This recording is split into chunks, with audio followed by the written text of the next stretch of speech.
Good morning and welcome to another episode of A Cup of Coffee with Bill. Excited to continue my agency discussions today with friend and former classmate, another great Ohio University Bobcat, Madelyn Robinson, Oh, director director. Sorry, I thought I messed up something there. But director at IdeaQuest, a small agency based out of New Jersey. Matt, thanks for coming on. But for those that are listening and they haven't met you and they don't know about IdeaQuest and the work you guys do, can you introduce yourself and what the company does? yeah, absolutely. IdeaQuest is a boutique marketing agency. We're primarily in the sports and entertainment section.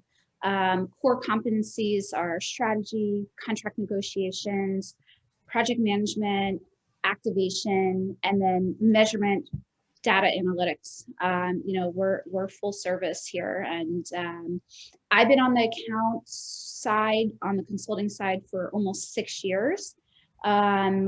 Came here through Eric Bechtel, who is also a Bobcat, class of '89.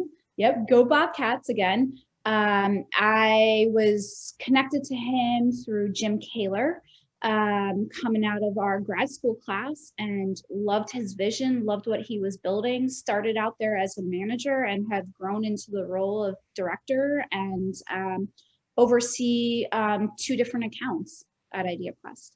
And what accounts are those? One is American Family Insurance. I've been working with them since I have graduated in 2013. And the other account that I work on is actually the General Insurance. They're owned by American Family Insurance, but we have a separate signature of work with them as well. And those are the ones I work on, but we do have several other accounts. If you're familiar with the B2B space, Johnson Controls is another client of ours. And then we do also have, separate to our consulting division, business development side. And our main client there is Circuit of the Americas. Okay. Okay. Awesome. Um, So, for some continued background, I've just been fascinated having worked with agencies in the past. In my career, I've been really fascinated with how things have changed because of the pandemic, because obviously everybody in the sports and entertainment industries, we've all been thrown the biggest curveball of our careers. And now we're all trying to figure out how to best move forward with every aspect of our respective businesses. And again, the agency side has been the most fascinating to me. And so I just want to jump into it just at a high level. How have you seen from your position in the agency, how have you seen the relationship change between you and your clients, given this great unknown that we've all been presented?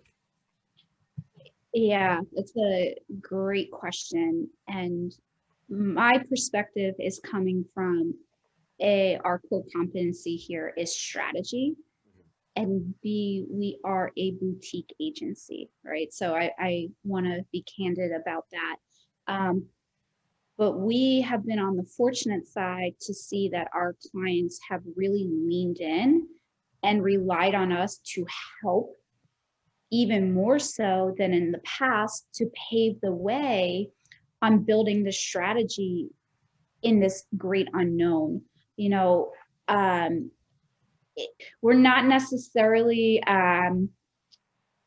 just in the live event space. Mhm. So while we've seen these bigger agencies really have to furlough, some of their staff, cut down on people, we've been really fortunate in that sense that we've actually grew our accounts during this time.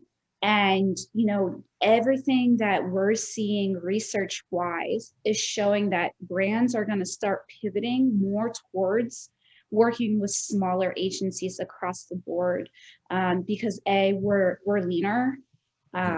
B, we have the ability to pivot and be nimble and react faster than some of these large agencies out there that have several layers. And so for us, that's the biggest thing that we're seeing with brands, is that they're being more cautious about who they're working with and how they're working with them. And it's my strong belief that in the next 3 to 5 years, the smaller agencies are really going to have their moment to shine coming out of this pandemic. Right. And you brought up an interesting thing, and it actually came up in the episode that I did with Rick Shahum of the Troika Media Group. He brought up that a lot of the Troika and Mission clients, that they're actually challenging the agency to challenge them in how they're thinking about media buys and their strategy, because they realize that they need to be more open to new ideas instead of the traditional way of doing business. And this is the KPI I want. This is how I want to do things. Previously, maybe not as open. How have you seen that evolve, in that they're trusting you to open their eyes up a little bit more as you're looking to mesh strategy with sponsorship and opportunities to grow their business and brand awareness? Yeah, great question. You know, IdeaQuest, our slogan is big ideas always win, and that's our belief always. And so we have always presented to our clients the biggest, boldest strategy that we believe is the best fit for our clients based on their goals and objectives and what they're trying to achieve. And so we've always pushed for the most boldest idea possible. And that sometimes comes with risk. And a lot of times, and especially, when you're working with conservative brands, they don't always take the riskiest path, right? They're going to take a more conservative approach. And so while our approach has changed since the pandemic, which is present the best idea based on what we know in the marketplace right now and best practices, we're seeing that our clients are actually more open and receptive to taking a more risky path, because all of a sudden they have more R&D, if you will, to play with. In the past, right, they were confined. These are our partnerships. We already have our budget laid out. And all of a sudden the pandemic hits and they can't do live events anymore. So where are they going to go? Where can they channel some of that additional sponsorship money that they can no longer use, or their activation dollars towards these non-existent live events, into other avenues? And so that's where we've really come in to say, okay, we've presented some of these more risky below the line campaigns in the past. Let's revisit them and see what you're receptive to. So that's what we've seen more is, we'll always present the boldest idea. Mm-hmm. Yes, that comes with risk, but now we're seeing our clients are more open to having those discussions.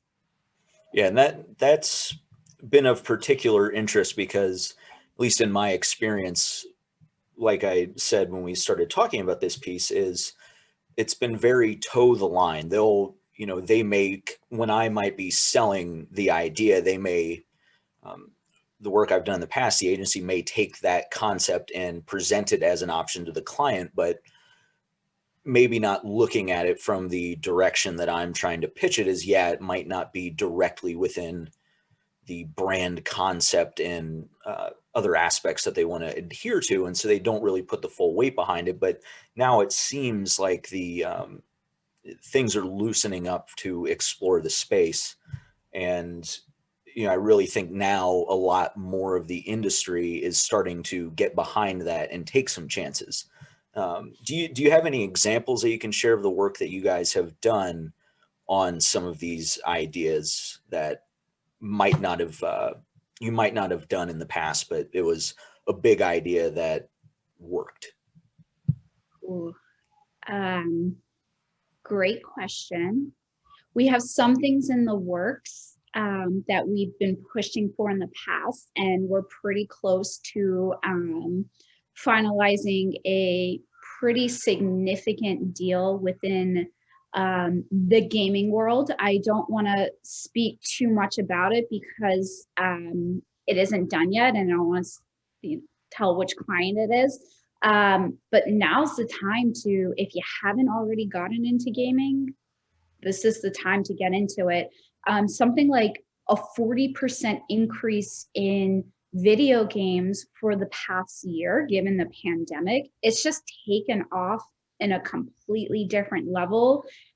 Yes, it has been growing steadily, and we've been keeping our eyes on it since at least 2013. But now our clients are getting more receptive to getting into the space, and that's exciting for us. Oh, exactly. And if you look at the success that NASCAR had with their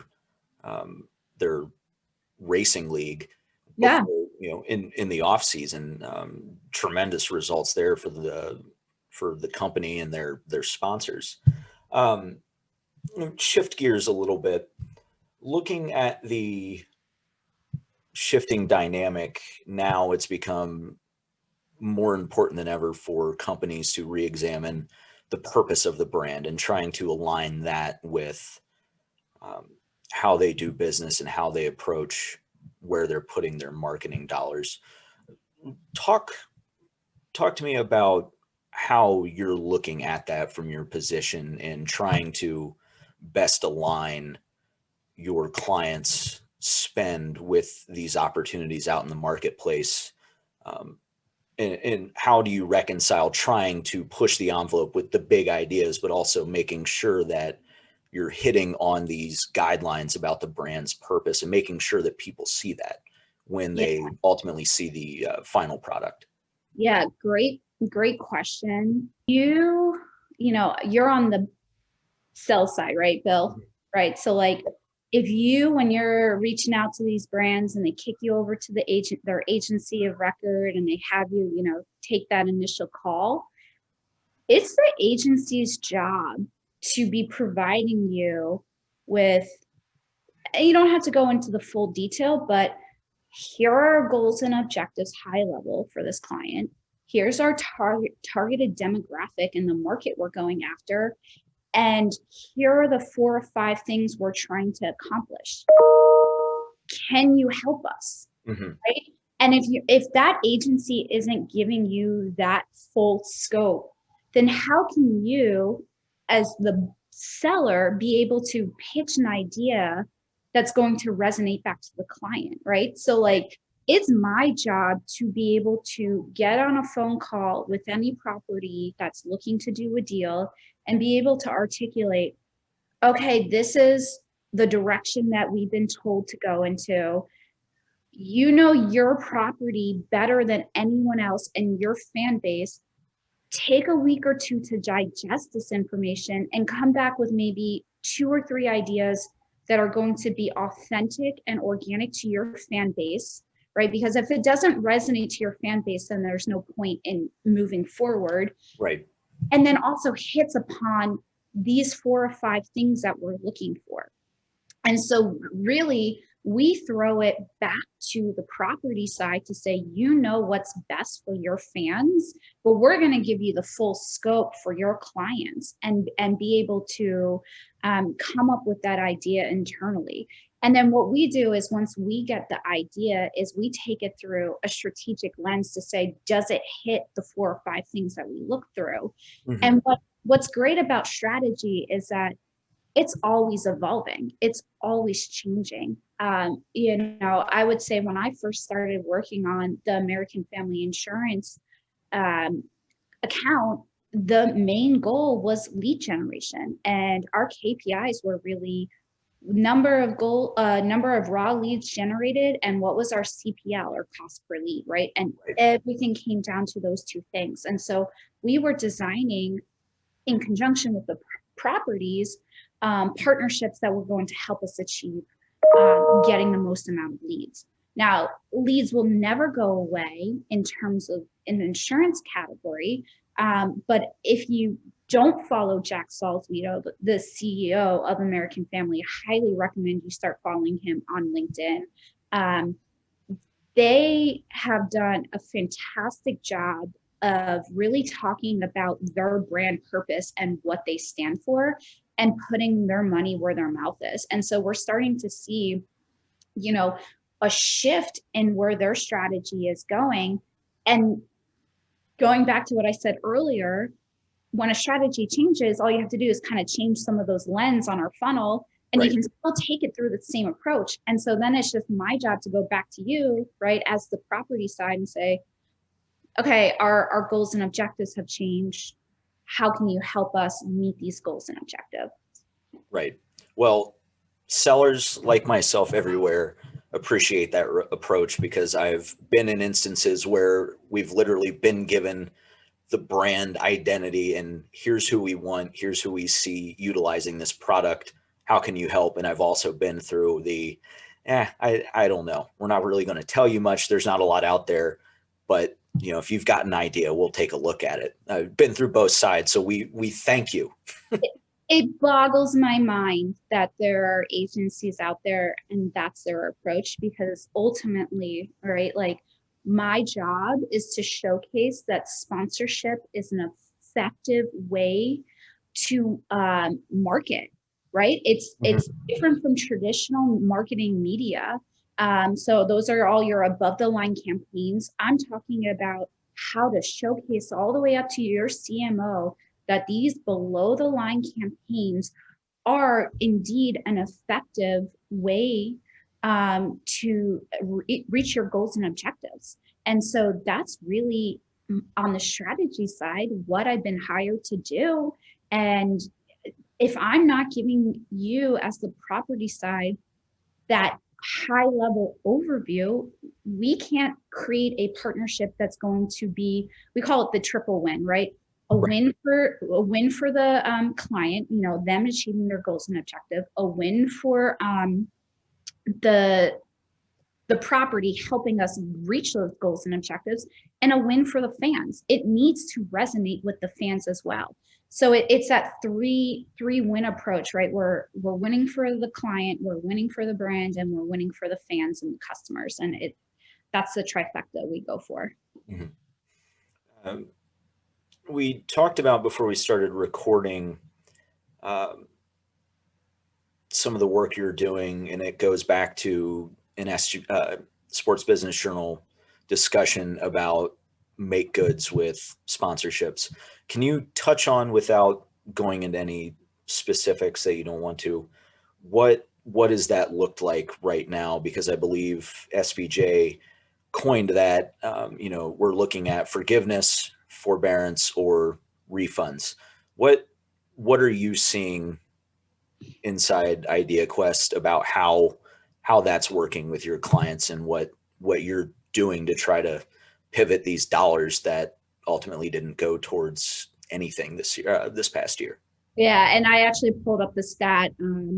It was in 2020, 14 billion with a B in contractual sponsorship value needed to be reconciled. That's a lot of money, right? And so like everyone's been asking me, oh, how's it going at IdeaQuest? And the true answer is we've never been busier.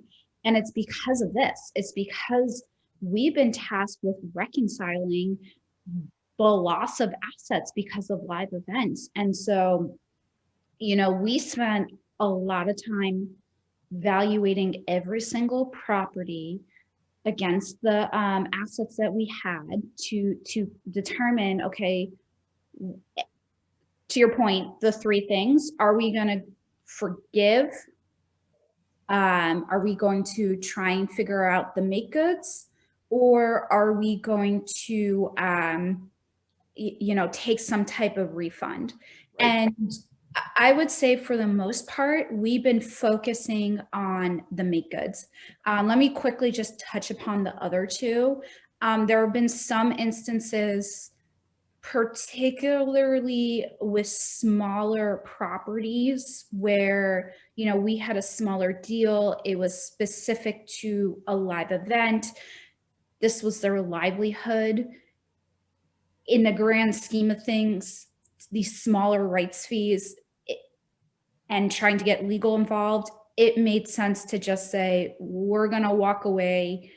We understand it is what it is at this point. Those were far and few between. And, I think we're we're all human here, and so we do empathize and realize, especially for these smaller companies, um, those small rights fees mean a lot. It's not something that they can just shrug off like a NFL team can, if Right. you will. So there's been small instances of that. There have been other instances where we've either done like a prorated refund, or just tacked on another year at the end of a long-term agreement. And it really depended on, how much was a live event component detrimental to that property and the sponsorship strategy that we set out to achieve, right? So there Mhm. were some instances where it made sense to do it that way. But I would say 85 to 90% of our properties across the board, we set out to make goods. And then so last summer, and I will say I was out on maternity leave, so I missed the majority of this chaos of very quickly trying to do, 15 to 25 contract renegotiations around, okay, what are these make goods going to look like? Right. And then as I came back, this winter has been all about evaluating, okay, those make goods, we initially assigned this much in value for them. Based on how they actually performed, did we hit the value that we assigned, right? And IdeaQuest has a proprietary valuation system that we take every single asset through to determine a value. Mhm. Um, and we come out of it and say, okay, did we actually hit that? And if we did, awesome. Now we're in year 2 of this pandemic, and yes, we're starting to see a shift of fans slowly being allowed back into arenas and venues. Where are we going next? Or in the case of you guys didn't hit the value that was expected, how do we get a make good for the make good? And there's been a few instances of that. So like we're I would say still in the thick of it. The pandemic isn't going away.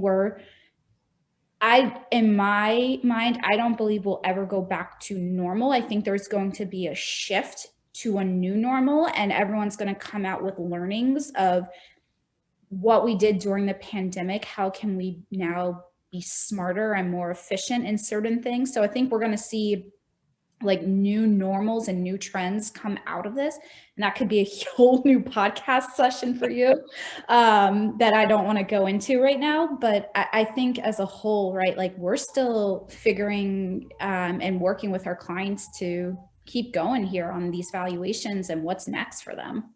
Yeah, not to get too far into it, but I mean that's something that I've been keeping my eye on is a lot of these assets that the leagues, and I'm thinking MLS, the NHL, with some of the new uniform logo placements that they're opening up for teams. Those have ultimately been going as make good assets. So the valuation on these, we already don't know what the true value of those are, because they're attached to fragmented um, make good items from a year or two ago, and we could still be seeing these used to catch up on a contract for a couple years down the road, and we still might not know what we would actually value a helmet logo or a second kit logo in the MLS. So very, very interesting way to look at it, moving forward as we get some more clarity towards hopefully the end of not going to live events. Um, so I don't want to keep you too much longer. So I'm going to jump over to 3 questions that I ask all of my guests. Okay. Madeline, what book are you reading right now? I just picked up this book called Power Moms. It just came out. It is by Joanne Lubens. And as a new mom, right, like I'm navigating the space of um, how to still be the ambitious person that I've always have been, while learning how to be a mom, right? Like Mhm. I've never had to do this before. It is exhausting and mentally taxing, right? Like you're taking care of someone else's life, and that's a lot of stress. But at the same time, like, I, and nothing wrong with being a stay-at-home mom. I really want to stress that, right? Like everyone is a different person. That's not for me. And I don't want to lose sight of my ambition, and where I ultimately want to go through. And the book is really interesting. They're basically talking about how working moms are best equipped to bring leadership skills in the workplace, and how, as you become a new parent, and this book obviously is geared towards women, but I think you could say it's true as to a working dad as well, right? You learn all these new skills, or they start to emerge, whether that's, I become more empathetic to